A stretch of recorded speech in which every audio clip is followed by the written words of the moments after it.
5টা টিপস খেয়াল করে রাখেন কিভাবে নামাজের মনোযোগ বৃদ্ধি করবেন। টিপস নাম্বার 1, সল্লু সলাতান মুআদ্দিয়া, বিদায়ী নামাজ পড়বেন।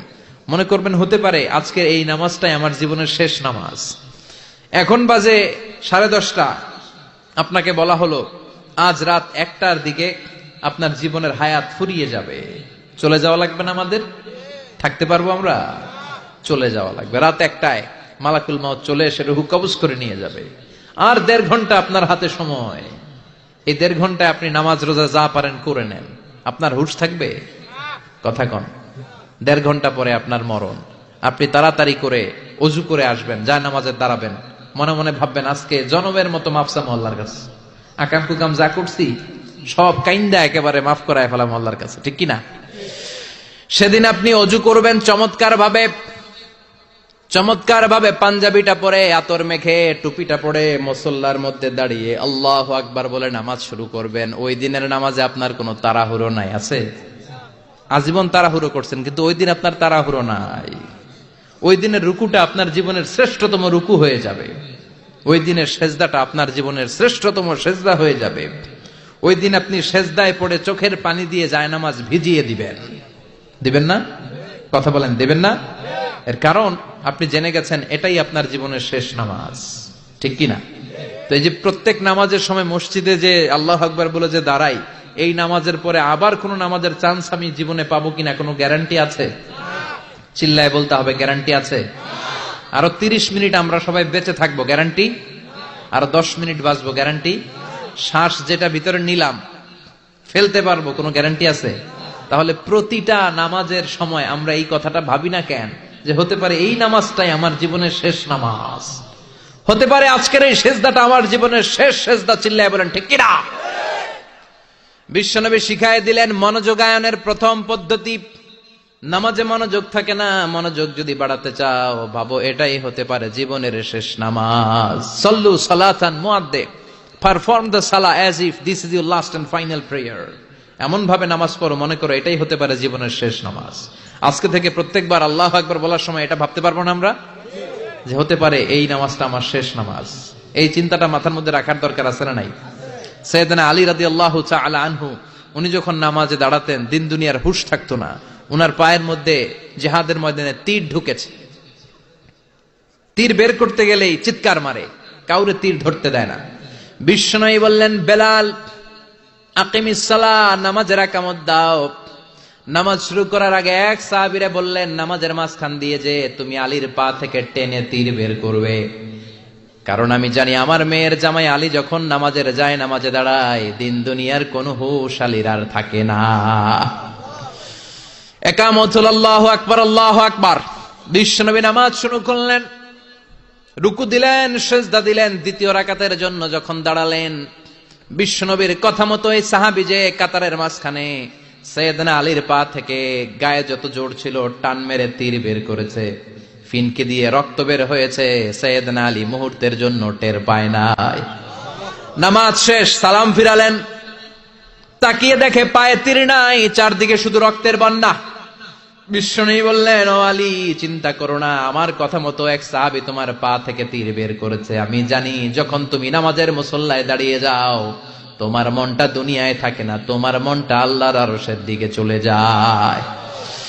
তোমার নামাজের মধ্যে খুশু খুদু এত বেড়ে যায়, আখিরাতের কথা এত তোমার স্মরণ হয়ে যায়, নামাজের মধ্যে তোমার পায়ের তীর টেনে বের করেছে, 1 সেকেন্ডের জন্যও তুমি টের পাও নাই রে আলী। সুবহানাল্লাহ। উনি মনে করতেন এটাই জীবনের শেষ নামাজ।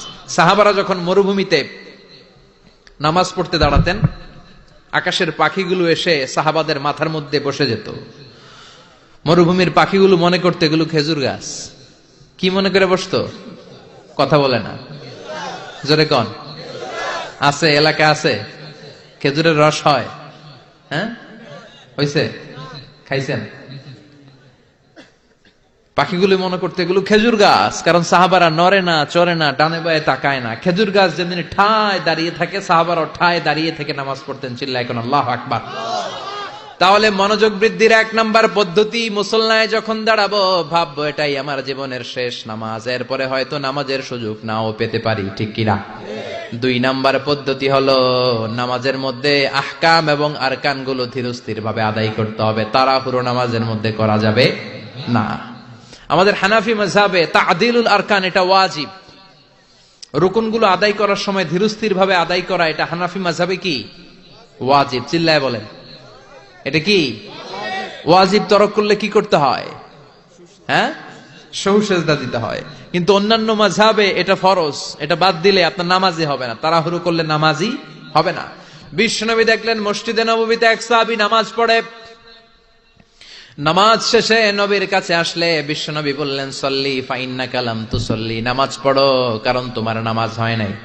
সাহাবী আবার পড়লেন, আবার আসলেন, বিশ্বনবী বললেন সল্লি ফাইন্নাকা লাম তুসল্লি, নামাজ পড়ো তোমার নামাজ হয় নাই। সাহাবী আবার নামাজ পড়ে আবার নবীর কাছে আসলেন, বিশ্বনবী বললেন সল্লি ফাইন্নাকা লাম তুসল্লি, নামাজ পড়ো নামাজ হয় নাই। এবার সাহাবী এসে বলে, ও নবী 3 বার পড়লাম, নামাজ আমার হয় না, এর চেয়ে ভালো নামাজ আমি পড়তে জানি না। বিশ্বনবী বললেন তাহলে আসো আমি শিখাইয়া দেই, যখন নামাজে দাঁড়াবা ধীরস্থির ভাবে দাঁড়াবা, রুকুতে যখন যাবা পিঠটারে টান টান করে সোজা করে দিবা। বিশ্বনবী যখন রুকু দিতেন বিশ্বনবীর পিঠটা একেবারে স্ট্রেট ফরওয়ার্ড। সাহাবারা বলতেন বিশ্বনবীর রুকু দেওয়া পিঠের উপরে যদি পানি ভর্তি একটা গ্লাস রেখে দেওয়া হয়, পানিগুলা কাঁপবে না, গ্লাসটাও পড়বে না। সুবহানাল্লাহ। তার মানে বিশ্বনবীর রুকুর পিঠটা কেমন ছিল? Straight forward. বিশ্বনবী বলেন রুকু থেকে দাঁড়াবা, ধীরস্থির ভাবে দাঁড়াও। আবার সেজদায় গেলে ধীরস্থির ভাবে যাও। আমাদের দেশে অনেকে রুকু থেকে কোন রকম মাথাটা তুলে আবার সেজদায় দৌড় মারে, আছে না নাই? লক্ষ্মীপুরে নাই, এদিকেও আছে। 2 সেজদার মাঝখানে ধীরস্থির ভাবে বসা হচ্ছে ওয়াজিব। অনেকে এক সেজদা থেকে কোন রকম মাথাটা একটু উপরের দিকে উঠিয়ে আরেক সেজদায় মুরগির মতো ঠোকর মারে, এরকম তো এদিকে নাই না? আবার অনেকে ইমাম সাহেবের আগে দৌড় মারে, আছে না নাই? ইমাম সাহেব সামি আল্লাহু লিমান হামিদা বলে দাঁড়াইছে, ওনার আর সহ্য হয় না, উনি আগে সেজদা দিবে, কিন্তু ইমামের আগেও যাইতে পারে না, মাঝখানে যাইয়া হ্যাং হয়ে থাকে, আছে না নাই? মোবাইল মাঝে মাঝে হ্যাং হয় না, মানে সামনেও যায় না পিছনেও যায় না। তো ওনারাও ইমামের আগে সেজদায় যাবে, তো ইমাম যাইতে পারে না, উনিও যেতে পারে না, মাঝ অবস্থায় যায় কি হয়? হ্যাং। হ্যাং হইবেন আপনারা? হ্যাং হওয়া যাবে না। তাহলে মনোযোগ বাড়ানোর 2 নাম্বার পদ্ধতি হচ্ছে কি করবেন? ধীরস্থির ভাবে। There is no rushing in salah, there is no hastiness in salah. নামাজের মধ্যে কোনো তাড়াহুড়ো নাই, তাড়াহুড়ো করলে এটা নামাজ হয় না। এমনকি নামাজের দিকে বিশ্বনবী তাড়াহুড়ো করে যেতেও নিষেধ করেছেন। ইদা উকিমাতিস সালাহ, নামাজ যখন শুরু হয়ে যাবে ধীরস্থির ভাবে যাবেন, তাড়াহুড়ো করে যাওয়া যাবে না। 3 নাম্বার পদ্ধতি জামাতে পড়বেন, তাহলে মনোযোগ বাড়ায় দিবে কে? বিশ্বনবী বলেন সালাতুল জামাআত আফদলু সালাতাল ফারদি বি 27 দারাজা।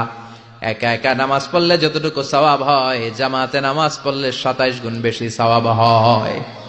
জামাতে পড়ার দরকার আছে না নাই? জামাতে পড়লে আর মনোযোগ এদিক সেদিক যায় না। সবাই আল্লাহু আকবার, আমি আল্লাহু আকবার, সবাই আসসালামু আলাইকুম ওয়া রাহমাতুল্লাহ, আমি আসসালামু আলাইকুম ওয়া রাহমাতুল্লাহ। মন আমার এদিক সেদিক যাওয়ার সুযোগ আছে? কম, ঠিক কি না? 4 নাম্বার, নামাজে যা বলেন অর্থ বোঝার চেষ্টা করেন।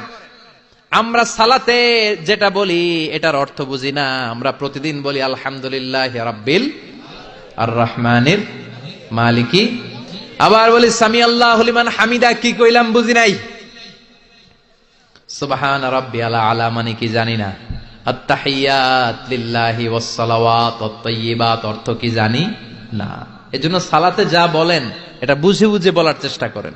অ্যাট লিস্ট সালাতে যেটা আপনি পড়েন এটার অর্থটা শিখার চেষ্টা করেন, তাহলে বললে হৃদয়ের মধ্যে টাচ লাগবে, অন্তরে দরদ লাগবে, চিৎকার করে বলেন ঠিক কি না।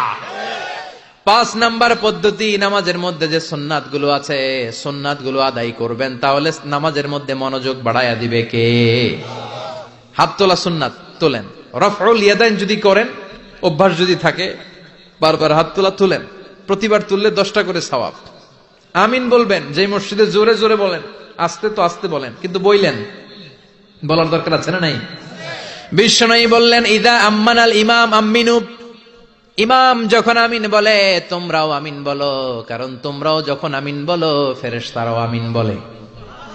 তোমাদের আমিন ফেরেশতাদের আমিন যখন মিলে যায়, তোমাদের জীবনের সব গুনাহ মাফ করে দেয় কে? এজন্য আমিন জোরে কোন বাস্তে কোন বলবেন, এটা ছাড়বেন না। তাশাহুদের মধ্যে আঙ্গুল তুলবেন, হয় নাড়াবেন নয় তুলে রাখবেন, এটা সুন্নাহ। আশাদ্দু আলা শাইতান মিনাল হাদিদ, শয়তানরে লোহা দিয়ে পিটাইলে যত কষ্ট পায়, তাশাহুদে বসে এই আঙ্গুলটা নাড়ালে এর চেয়ে বেশি কষ্ট পায়। সুবহানাল্লাহ কইবেন না? এজন্য মুরাআতুস সুনান, সুন্নাতগুলো মানার চেষ্টা করেন। সালাতে মনোযোগ বাড়ায় দিবে কে?